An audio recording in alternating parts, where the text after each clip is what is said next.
తెలుగు కథ వింటారా ఛానల్కి స్వాగతం. ఒక రాత్రి భయంకరమైన ఉరుములతో మెరుపులతో ధారాపాతంగా వర్షం కురుస్తోంది. దానికి తగ్గట్టు ఈదురుగాలి కొట్టి అమ్మిత చలి వేస్తోంది. ఇటువంటి వర్షంలో చిక్కుకున్నది ఒక పులి. వానకి తడిసి చలికి వణుకుతూ ఎక్కడికి పోవడానికి తోచక ఒక పూరిగుడిసె పంచన నిలబడింది. ఇంతలో ఒక చాకలివాడు పురాగా తాగి పెద్దగా పాడుకుంటూ గాలివాన సంగతే తెలియకుండా ఆ దారిన వచ్చాడు.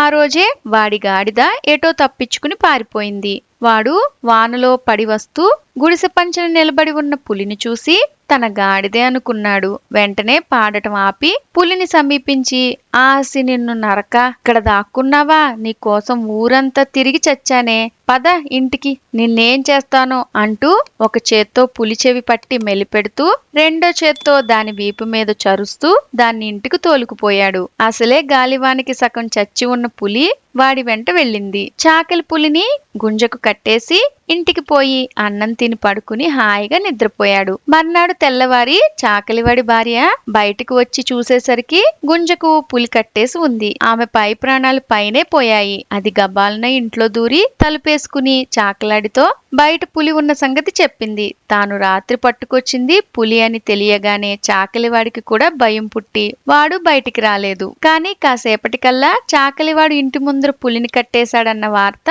ఊరంతా పాకింది. ఊళ్ళో వాళ్ళంతా వాణ్ణి పులిని చూడవచ్చారు. వాడి పరాక్రమం చుట్టుపక్కల గ్రామాలకు కూడా పాకి ఆఖరుకు రాజుగారికి కూడా చేరింది. ఇంకేముంది, ఈ వింత చూడ్డానికి రాజుగారే సపరివారంగా బయలుదేరి వచ్చాడు. చాకలివాడికి ఇనాములు ఇచ్చేశాడు. ఏం ఆయుధము లేకుండా అడవిలో ఉండే పులిని పట్టిన వాడు ఆయుధాలిస్తే ఎంతకైనా సాధ్యుడే అనుకుని చాకలివాణ్ణి రాజుగారు తన సర్వసేనా నాయకుడిగా నియమించాడు. ఇది జరిగిన కొద్ది కాలానికే మన రాజుగారి మీదకి శత్రురాజొకడు దండెత్తి వచ్చాడు. ఆ శత్రురాజు మీదకి సైన్యాలు నడపవలసిన బాధ్యత మన చాకలి మీద పడింది. రాజుగారు వాడికి మంచి గుర్రాన్ని కూడా ఇచ్చాడు. కానీ మన చాకలి ఎన్నడూ గుర్రం ఎక్కిన పాపాన్ని పోయినవాడు కాడు. అటువంటి వాడు శత్రు సైన్యాల మీదకు సేనల్ని ఎట్లా నడుపుతాడు?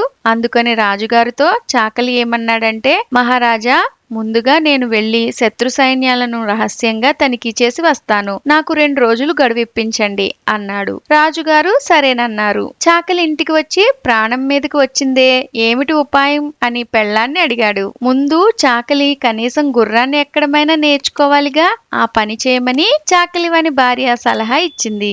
పగటిపూట అయితే ఎవరైనా చూస్తారని పొద్దుకూకిన తర్వాత చాకలివాడు ఎంతో కష్టపడి గుర్రం మీద ఎక్కి కూర్చున్నాడు. కాని ముఖం వెనక్కి తిప్పి కూర్చున్నాడు. ఇట్లా కూర్చోవడానికి ఎంతో ప్రయాస అయింది. అందుచేత వాడు మళ్ళా ప్రయత్నించక, గుర్రం పరిగెత్తితే నేను పడిపోతానేమో, నన్ను గుర్రానికేసి గట్టిగా కట్టు అన్నాడు. సరేనని వాడి పెళ్ళం వాణ్ణి గుర్రానికేసి గట్టిగా కట్టేసింది. గుర్రం పరిగెత్తనారంభించింది.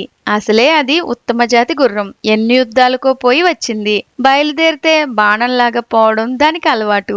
అది కాక దానికి సైన్యాల మీదకి పరిగెత్తడం తెలుసు. అందుచేత అది చాకలివాణ్ణి వేసుకుని శత్రు సైన్యాల మీదకి వాయువేగ మనోవేగాలతో పరిగెత్తసాగింది. ముఖం వెనక్కి తిప్పి ఉండడం వల్ల చాకలివాడికి చాలాసేపు తాను ఎక్కడికి పోతున్నది తెలియలేదు. కాని దూరాన గుర్రాల సకిలింపులు, జనుల కలకలము వినపడి వాడు వెనక్కి తిరిగి గుర్రం పోతున్న దిక్కు చూసేసరికి శత్రు సైన్యాల డేరాలు, వందలాదిగా సైనికులు కనపడ్డారు. వెంటనే మన చాకలికి పై ప్రాణాలు పైనే పోయాయి. గుర్రం పరుగు ఆపటానికి ఏ ఉపాయము తోచక దారిలో తన పక్కగా అందిన చిన్న తాడి చెట్టును గట్టిగా వాటేసుకున్నాడు. అట్లాగూ ఆ గుర్రం ఆగలేదు. తాడి చెట్టు వెల్లకిలా చాకలి చేతుల్లోకి వచ్చిన గుర్రం పోతూనే ఉంది. ఆ మసక చీకట్లో మైదానం మీద శత్రు సైనికులకు గుర్రం మీద ఒక మనిషి, వాడి చేతిలో బ్రహ్మాండమైన ఆయుధము కనిపించాయి. అర్ధరాత్రి ఒంటరిగా వచ్చే ఈ వీరుడు మానవ మాత్రుడు కాడనుకుని శత్రు సైన్యాలు డేరాలు గుర్రాలు విడిచిపెట్టి ఎక్కడి వారక్కడికి పారిపోయినారు. చాకలి శత్రు శిబిరం చేరేసరికి ఒక్క పురుగు లేదు. గుర్రం ఆగిపోయింది. చాకలివాడి భార్య కట్టిన కట్లన్నీ క్రమంగా ఊడిపోయాయి. చాకలి సొమ్మసిల్లి పడిపోయాడు. మర్నాడు ఉదయం చాకలి రాజుగారి దగ్గరికెళ్లి, మహాప్రభు, శత్రువులు పిరికి వెధవులు నా ఒక్కడి దెబ్బకే తట్టుకోలేక కాలికి బుద్ధి చెప్పారు. మనం సైన్యాలు కూర్చొని అవసరమే లేదు అని విన్నవించాడు. రాజుగారు పరమానంద భరితుడై చాకలికి ఇంకా మరిన్ని జాగిర్లు ధనము ఇచ్చి వాణ్ణి తన వద్దనే ఉంచుకున్నాడు. చాకలి పేరు చెప్తే శత్రువులకు హడలైపోవడం చేత ఆ దేశం మీదకి మరెవ్వరూ తిరిగి దండెత్తే రాలేదు. ఇలాంటి మరెన్నో కథలు వినాలనుకుంటే తెలుగు కథ వింటారా ఛానల్ ని తప్పకుండా సబ్స్క్రైబ్ చేసుకోండి. మరొక మంచి కథతో మళ్ళీ కలుద్దాం.